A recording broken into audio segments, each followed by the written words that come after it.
Tanpa Anda perlu punya pekerjaan dengan gaji besar, tapi cukup dengan UMR saja, Anda sebenarnya tetap berpotensi untuk bisa memiliki uang hampir 1 miliar rupiah. Nah, ini adalah menjadi pokok bahasan saya di vlog kali ini, dan ini menjadi salah satu anjuran bagi Anda kalau yang hari ini baru terima THR dan mungkin Anda mau membelanjakan, apalagi Anda mau menggunakan untuk bayar hutang. Ini menjadi pelajaran untuk hari ini, dan bila Anda lewat, Anda harus lakukan sesegera mungkin. Kita akan bahas sebentar lagi. Terima kasih Anda telah menyaksikan RF Channel, sumber informasi dan inspirasi kecerdasan finansial, bisnis, dan strategi investasi oleh Ryan Filbert dan tim. Untuk mengundang Ryan Filbert mengikuti seminar, kelas, dan pelatihan yang diadakan RF Team maupun melakukan pemesanan buku-buku bestseller Ryan Filbert, silakan hubungi 089 5070 80789. 089 5070 80789 atau ke info@trenamento.co.id. info@trenamento.co.id. Halo semuanya, selamat datang kembali, dan kita akan membahas sesuai dengan tema pada kali ini yang menurut saya sangat menarik, bahwa ini bisa memberikan pandangan baru bagi Anda bila Anda pada hari ini mungkin mengeluh dengan pendapatan yang kecil. Anda juga mungkin mengeluh pada saat ini kita semua dalam kondisi yang sama. Kita belum tahu sampai kapan PSBB ini berakhir. Jadi saya mau berterima kasih dulu kepada orang yang tidak sengaja saya dengar pembicaraannya di tengah jalan ketika saya memang PSBB juga, namun ada salah satu perusahaan saya yang bergerak dalam industri keuangan yang memang saya masuk selang-seling, dan ketika di jalan saya terngiang ada satu perkataan dengan perbincangan mereka berdua yang mengatakan bahwa THR tahun ini harus dibayar nih. Saya soalnya udah utang banyak sekali, saya harus melunasinya dengan THR saya. Dan temannya juga bilang, waduh ini kalau THR dipotong bahaya sekali nih. Katanya mau dibayarnya dirapel jadi 3 kali. Kalau sampai kayak gitu makin mati deh saya bayar hutangnya. Saya jadi berpikir bahwa kok banyak orang yang menggunakan THR-nya justru untuk bayar hutang ya.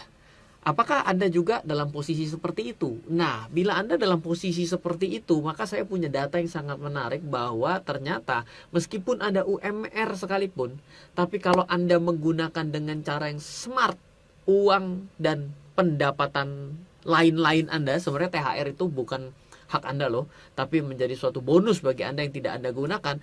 Anda sebenarnya berpotensi untuk memiliki uang hampir sampai 1 miliar meskipun Anda memiliki pendapatan UMR. Loh, bagaimana Ryan? Oke, saya akan ceritakan seperti ini. Anda boleh cek sekarang. Saya akan scroll dulu.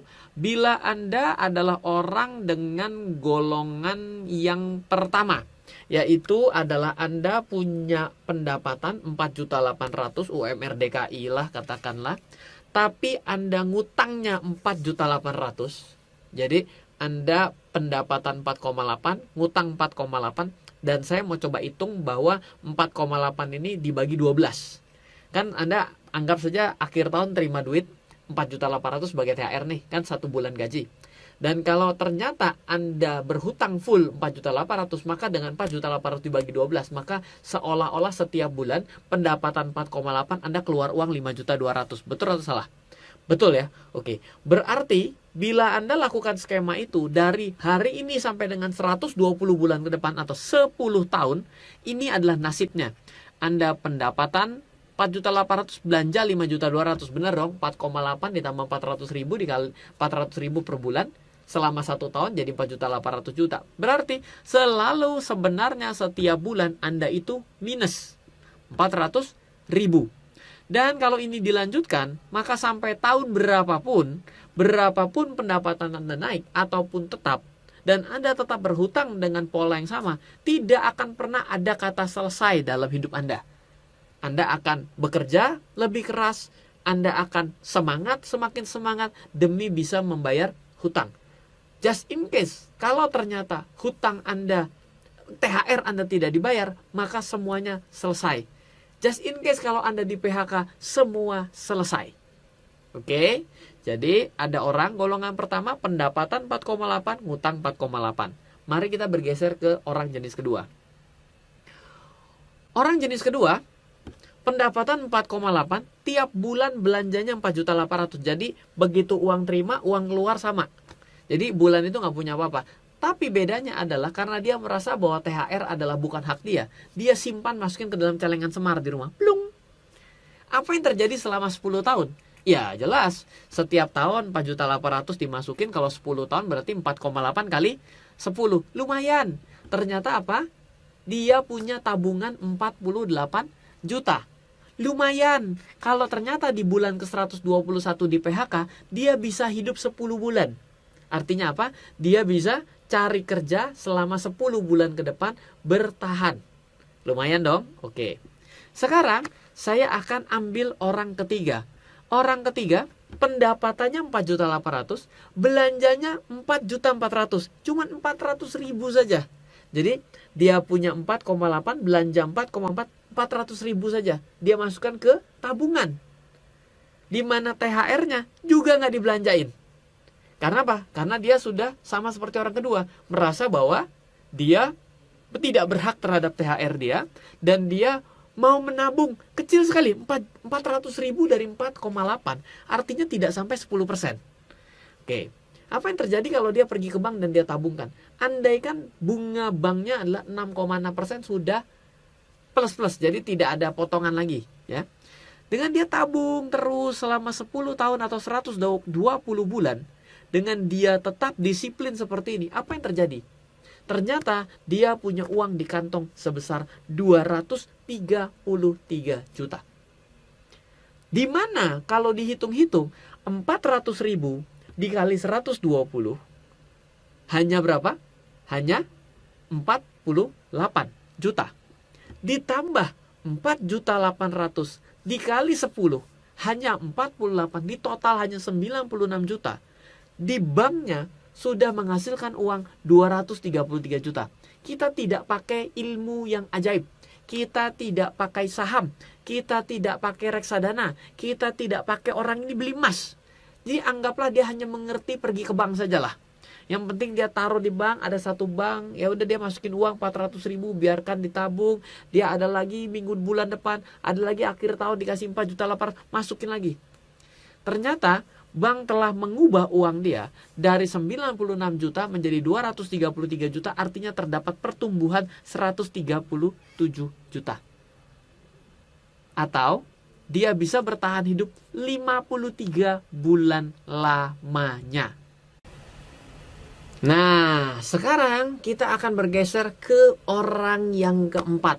Di mana orang keempat tahu bahwa kalau misalnya mengikuti perencanaan keuangan yang benar, dia memiliki pendapatan 4,8, dia membelanjakan 2,4, dan sisanya dia tabungkan. Tabung loh, kita nggak ngomong yang lain. Jadi belanjanya cuma 2,4, pendapatan 4,8, dan THR-nya adalah 4,8 juga sama. Dia tidak apa-apain, dia tabungkan saja dengan skema yang sama.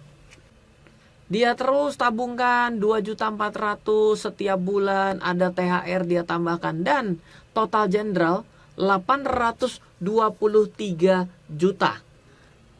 Hasilnya, di mana padahal dia hanya menabung sebesar 4.800.000 dikali 10 ditambah 2.400.000 dikali 120, hasilnya 336 juta.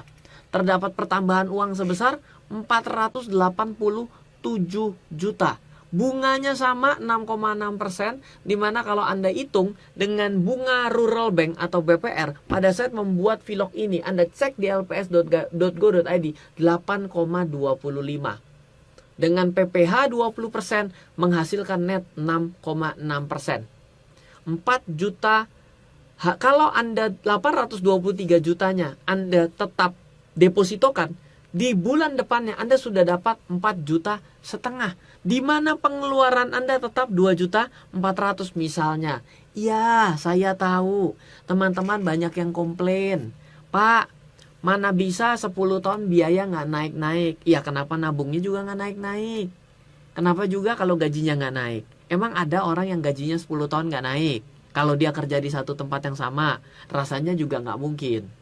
Artinya apa? ada beberapa parameter yang memang tidak saya ubah di sini, yaitu gaji UMR-nya masa 10 tahun sama. Yang kedua, apa iya bunganya juga selalu sama. Yang ketiga, ya nabungnya jangan selalu sama dong. Yang keempat, bonus THR-nya dan bonus lainnya tambahin dong. Artinya adalah dengan cara yang sangat konservatif, Anda ternyata dalam waktu 10 tahun sudah bisa memiliki simpanan yang menghasilkan bunganya atau anaknya bisa lebih besar daripada gaya hidup Anda.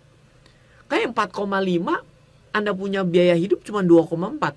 Artinya bila Anda lakukan skema ini di 10 tahun yang lalu ditarik ke hari ini, ya meskipun Anda bilang 10 tahun yang lalu nilai UMR tidak 4,8, ya berapapun Anda mulai ya tinggal Anda adjust terus menerus, sebenarnya skemanya bisa terjadi.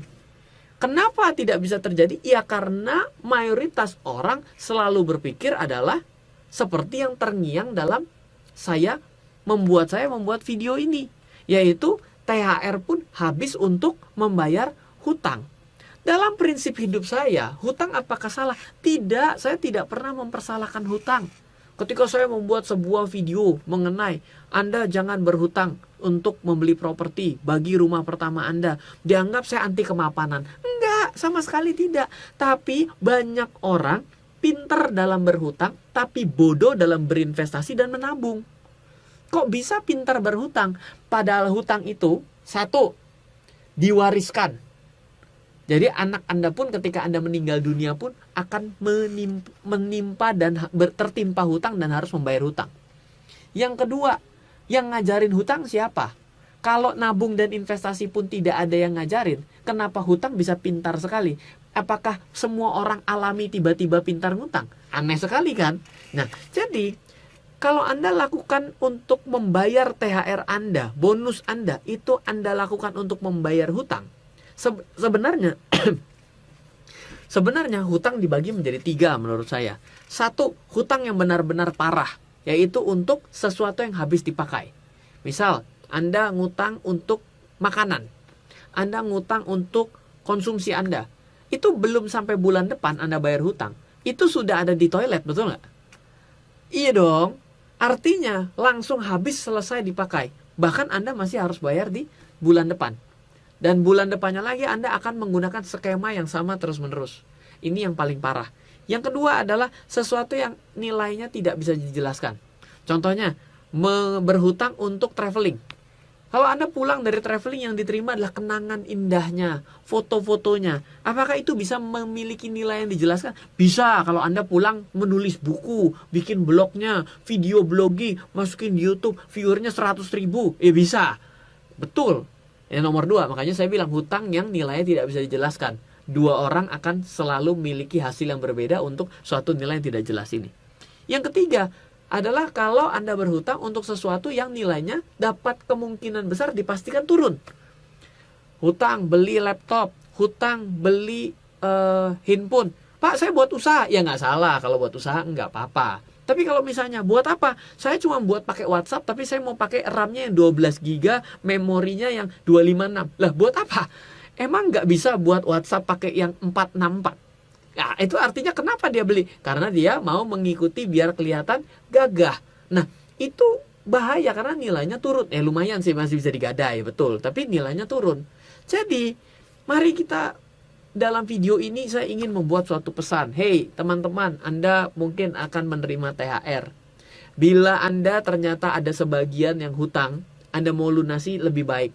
Tapi bila ada sisanya, ya harus ada sisanya. Anda coba berpikir deh, bahwa ternyata bisa jadi di 10 tahun ke depan, kalau Anda disiplin melakukan ini, dengan cara yang semua orang bisa lakukan. Ya, memilih saham tidak semua orang bisa lakukan. Memilih reksadana tidak semua orang bisa lakukan. Membeli harga emas di waktu yang tepat tidak semua orang bisa lakukan. Dengan cara yang super konservatif saja, super gampang yang semua orang tahu bahwa bank itu sudah ada dari 1 abad yang lalu. Ternyata kita bisa memiliki uang yang besar bagi diri kita. Oh Pak, kalau saya penghasilan 10 juta ya 4 juta nggak cukup. Iya, ya kenapa Anda juga ngikutin video ini gaya nabungnya doang, gaya nabung orang UMR. Jadi Anda harus adjust dengan kriteria finansial Anda, tapi tidak pernah menghilangkan semangat dasarnya. Oke? sejauh ini sudah berapa banyak uang yang Anda investasikan dan yang Anda tabung? Itu adalah pertanyaannya. Atau justru Anda malah banyak untuk bayar hutang.